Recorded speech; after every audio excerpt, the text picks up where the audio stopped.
ছোট ভাই ব্রাদার, কি অবস্থা সবার? আশা করি সবাই ভালো আছো। অঙ্কের ভয় এবার হবে জয়, তাই তো আবারও চলে আসলাম তোমাদের নবম দশম শ্রেণীর আরও একটি অঙ্ক নিয়ে। পৃষ্ঠা নম্বর 20 যদি লক্ষ্য করো তাহলে দেখবে যে ওইখানে অনুশীলনী ভিত্তিক অঙ্ক আছে বাস্তব সংখ্যা অধ্যায়, ঠিক আছে, প্রথম অধ্যায়। সো আমাদের 19 পর্যন্ত শেষ হয়ে গেছে আগের ক্লাসগুলোতে, আজকে আমরা 20 নম্বর দেখব, ঠিক আছে। তুমি যদি আগের অঙ্কগুলো চাও তাহলে প্লে লিস্টে চলে যাও, প্লে লিস্টে গেলে দেখবে একদম সিরিয়াল বাই সিরিয়াল সমস্ত অঙ্কগুলো দেওয়া আছে। ওকে, তো চলো দেখি 20 নম্বর কী বলছে এবং কিভাবে এটা সমাধান করা যায়। ওকে, 20 নম্বর বলছে নিচের কোন সংখ্যাগুলো মূলদ এবং কোন সংখ্যাগুলো অমূলদ তা লিখো। অর্থাৎ কোন সংখ্যাগুলো মূলদ, এই যে আমাদের যে দেওয়া আছে এর মধ্যে কোনটা মূলদ সংখ্যা এবং কোনটা অমূলদ সংখ্যা সেটা আমাদের লিখতে হবে, ঠিক আছে। সো মূলদ আর অমূলদ এর ক্ষেত্রে আমরা আগেও কিন্তু শিখছিলাম, তাই না, যে শর্ত ছিল যে যেটাকে কী আকারে লেখা যায়, পি এবং কিউ আকারে লেখা যায়, ঠিক আছে। এবং যেটা হচ্ছে পূর্ণ সংখ্যা, অর্থাৎ যেটা হচ্ছে একটা কি পূর্ণ সংখ্যা, যেমন হতে পারে 2, ঠিক আছে, 10, অর্থাৎ যে কোনো জিনিস হতে পারে পূর্ণ সংখ্যা, ঠিক আছে। এবং আর একটা কী বলছিলাম, আর একটা শর্ত, সেটা যদি হয় পূর্ণপূর্ণী। মনে করো 5 দশমিক, আচ্ছা এটা কী হয়ে গেল, 5 দশমিক মনে করো 2, 4, ঠিক আছে, এর উপরেও পূর্ণপূর্ণী এবং এর উপরেও পূর্ণপূর্ণী, ঠিক আছে, অর্থাৎ ডট, যে ডটটা থাকে পূর্ণপূর্ণী সেটা, ঠিক আছে। তাহলে সেগুলো কি হবে বলো তো, এগুলো মূলদ সংখ্যা হবে, ঠিক আছে। এবং কিউ সবসময় কি হবে, 1-এর চাইতে বড় হবে, 1-এর চাইতে বড় হবে, তবেই সেটা কি হবে, মূলদ সংখ্যা হবে। আর যদি না হয় তাহলে কি হবে না, মূলদ সংখ্যা হবে না, তাই না। এবার চলো তাহলে আমরা দেখি, এখানে যদি একটু লক্ষ্য করো, খেয়াল করো, দেখো এখানে প্রথমটায় আমাদের কত আছে, 0.4 আবৃত করা বা পূর্ণপূর্ণী করা। তাহলে এটাকে যদি আমরা ভগ্নাংশে করে নেই তাহলে দেখো কীভাবে হয়ে যাচ্ছে, এখানে একটা আছে না সংখ্যা, একটার জন্য একটা 4 আর হচ্ছে 9, ঠিক আছে। এই যতগুলো সংখ্যা থাকে আবৃত করা তার জন্য 9 হয়, ঠিক আছে। তাহলে এটা 4/9, এটা কি আকারে, পি বাই কিউ আকারে লেখা যাচ্ছে, তাই না, লবে হর আকারে, এটা কিন্তু পি বাই কিউ আকারে লেখা যাচ্ছে। এবং এখানে আমরা যদি লক্ষ্য করি তাহলে এটা 1-এর চাইতে বড় মান, ওকে, কিউ এর মানটা 1-এর চাইতে বড়, তাহলে এটা কি সংখ্যা, অবভিয়াসলি মূলদ সংখ্যা, তাই না। এবং এটাকে কিন্তু আরেকভাবে করা যায়, তুমি যদি লক্ষ্য করো, আমরা শিখছিলাম যে এখানে আছে, দেখো এখানে আছে 0.4-এর উপর পূর্ণপূর্ণী, এটা আমরা ভাঙা শিখছিলাম না, যে মূল যে সংখ্যাটা থাকবে সেটাকে কি হবে, 4 হবে, ঠিক আছে। আর পূর্ণপূর্ণী থাকবে না যে সংখ্যার উপর, সেই সংখ্যা বিয়োগ হবে। তাহলে পূর্ণপূর্ণী 0-এর উপর পূর্ণপূর্ণী নেই, 0 বিয়োগ, আর দশমিকের উপর যত ঘর পূর্ণপূর্ণী বা আবৃত করা থাকবে ততগুলো 9 হয়ে যাবে, ঠিক আছে। এখন এটাকে ভাঙলে যে 4 হবে, 4 আর 9 হয়ে যাবে কিন্তু, ঠিক আছে। আচ্ছা, তাহলে 0.4 পূর্ণপূর্ণী বা আবৃত সংখ্যাটি আমাদের কি সংখ্যা, মূলদ সংখ্যা। তাহলে ক নাম্বার পাইলাম আমরা, মূলদ সংখ্যা। দেখো খ আছে √9, ঠিক আছে। তাহলে এখানে √9, তাহলে √2, এখানে √3, এখানে কিন্তু এটা কিন্তু স্কোয়ার, ঠিক আছে, দিয়ে 3 হয়েছে। কীভাবে হয়েছে জিনিসটা কি বুঝতে পারছো? এখানে খেয়াল করো, √9 যদি আমরা নেই তাহলে এটাকে আমরা কি লিখতে পারি, দেখো এটাকে কিন্তু আমরা কি করতে পারি, 3 দিতে পারি, 3-এর উপর স্কোয়ার, ঠিক আছে। কারণ 9কে ভাঙলাম, √, টিকে রাখলাম, 9কে ভাঙলাম, তাহলে 3-এর উপর স্কোয়ার দিলাম, মানে কি আছে বলো তো, 3 গুণ 3 আছে, তাই না। আচ্ছা, তাহলে 3 তিরিক্ষা 9, ঠিক আছে। তাহলে এই 9কেই আমরা ভাঙিয়ে দুটো করলাম, 3-এর উপর স্কোয়ার দিলাম, আর এই স্কোয়ার আর √ সবসময় কী হয়ে যায়, কেটে যায়। তাহলে সমান সমান খালি কী বাঁচলো আমাদের এখানে, 3 বাঁচলো কিন্তু, ঠিক আছে। তাহলে এই যে 3, তাহলে এটাও একটা পূর্ণ সংখ্যা, 3 কি অপূর্ণ সংখ্যা, 3 কিন্তু পূর্ণ সংখ্যা, সুতরাং এটাও √9ও একটা, তাহলে কী পেলাম আমরা, মূলদ সংখ্যা। তাহলে এটাও কিন্তু আমাদের কি হয়ে গেল, মূলদ সংখ্যা হয়ে গেল, ওকে। আচ্ছা, সেমভাবে 11 নম্বর যদি গ নম্বর যদি লক্ষ্য করি, তারপর এটা আছে √11। এখন √11কে যদি লক্ষ্য করো তাহলে দেখো, যেহেতু √11 পূর্ণ সংখ্যা নয়, ঠিক আছে, পূর্ণবর্গ সংখ্যা নয়, কেননা কারণ কোনো কিছুকে রুট করলে, দেখো তুমি যদি ক্যালকুলেটার নাও, এখানে একটু ক্যালকুলেটারটা তুমি একটু লক্ষ্য করো, নিয়ে এখানে দেখো 11কে দিয়ে রুট দিয়ে দাও, ঠিক আছে। যাদের সায়েন্টিফিক ক্যালকুলেটার আছে তারা 11 রুট দিয়ে দাও, ঠিক আছে। √11 লিখে ইকুয়ালে চাপ দাও, দেখো মান চলে আসবে আমাদের, সরি এটা না, এই যে এইটা মান আসবে, যে 11 তারপরে রুট দিয়ে দাও, তাহলে কিন্তু আমাদের মান চলে আসবে, ঠিক আছে। ইকুয়াল আমাদের এই মানটা চলে আসবে। তো সেক্ষেত্রে কিন্তু দেখো এটা কিন্তু হলো না, মূলদ সংখ্যা হলো না। আবার তোমার কি কেন হলো না, কারণ এটাকে যদি আমরা দেই ক্যালকুলেটরে দেই, এটা যদি পূর্ণপূর্ণিতে আসতো, অর্থাৎ 0 দশমিক যদি কিছু আসতো, এখানে মনে করো এখানে তো আমাদের 3 আসতো, 3 দশমিক, এখানে আমাদের আসছে 3 দশমিক সামথিং, কত আসলো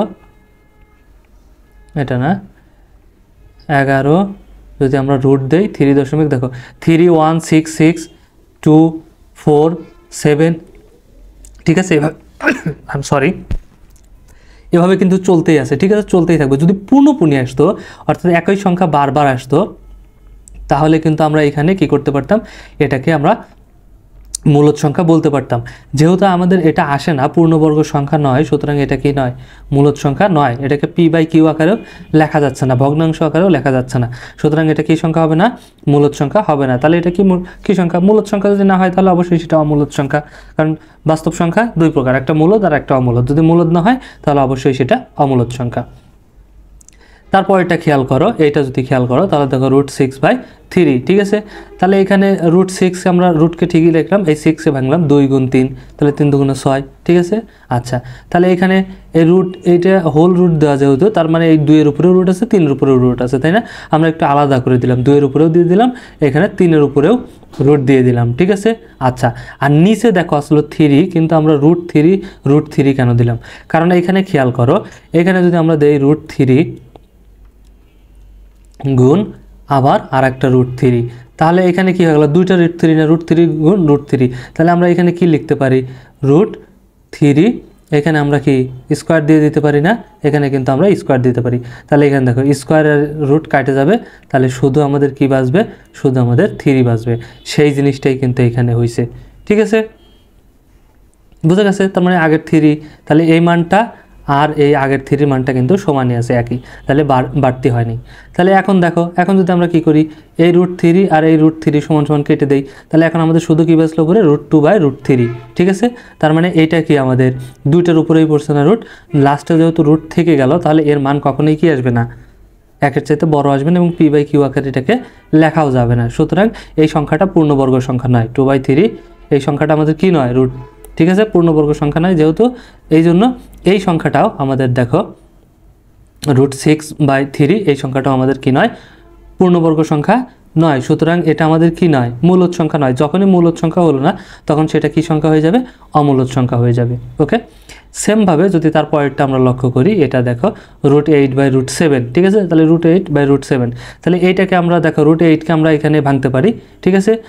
এই 8কে আমরা ভাঙিয়ে দিলাম কত দিয়ে, 2, আর হচ্ছে 4 গুণ করে দিলাম, ঠিক আছে, 4 দুগুণা 8, ঠিক আছে, দুটোর উপরেই রুট, হোল রুট মানে দুটোর উপরেই রুট, তাহলে আমরা এখানে আলাদা করে দেই, ঠিক আছে, √2 আর √4, ঠিক আছে। সেমভাবে এইখানে দেখো আসে আমাদের কী হয়ে গেছে, √2 আর হচ্ছে এইখানে আমরা কি করতে পারি, এটাকে কিন্তু ভেঙে দিতে পারি, ঠিক আছে।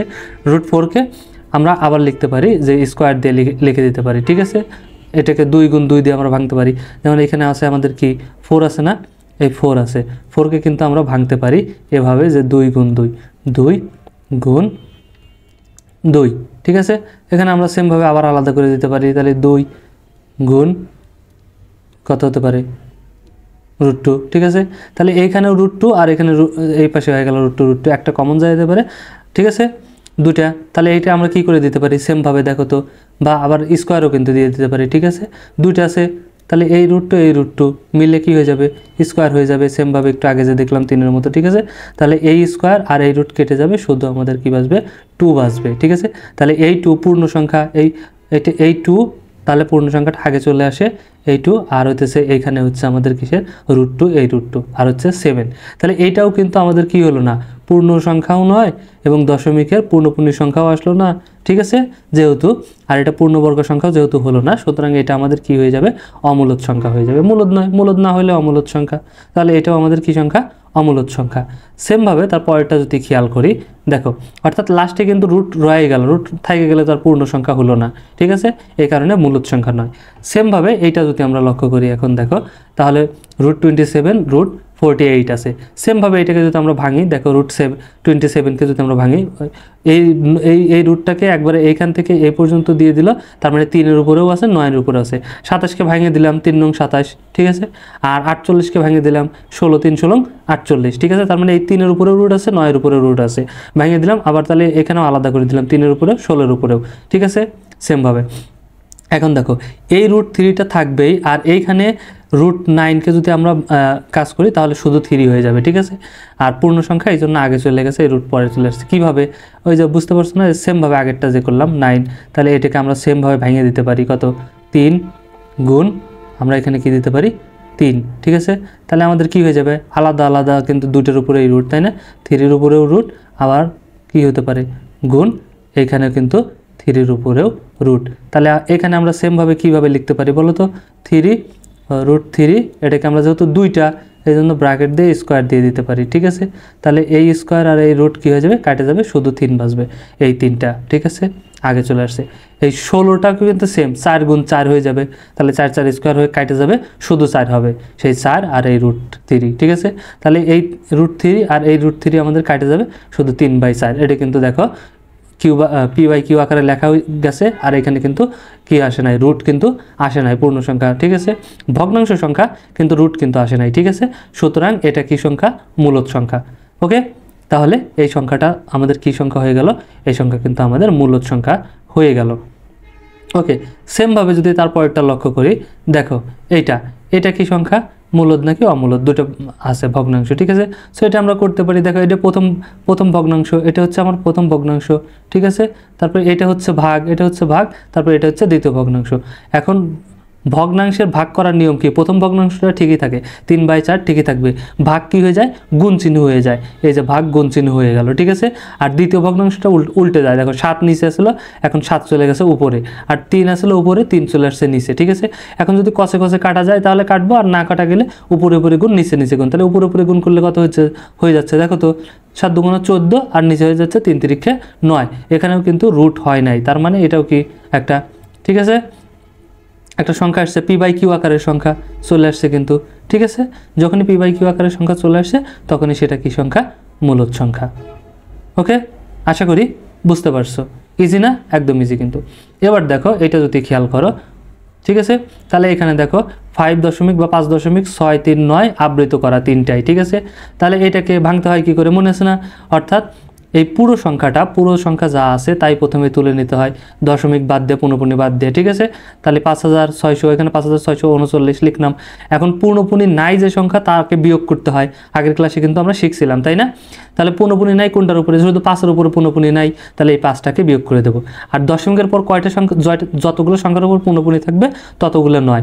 এখন দেখো এখানে বলতে পারো 6 আর 9-এর উপর পূর্ণপূর্ণি, 3-এর উপর তো নাই, 3-এর উপরেও আছে, অর্থাৎ এই প্রথমে আর শেষে পূর্ণপূর্ণি দিয়ে দিচ্ছে বা আবৃত করে দিচ্ছে, মানে মাঝখানে যত সংখ্যা আছে সবগুলোর উপরেও আবৃত করা আছে, ঠিক আছে।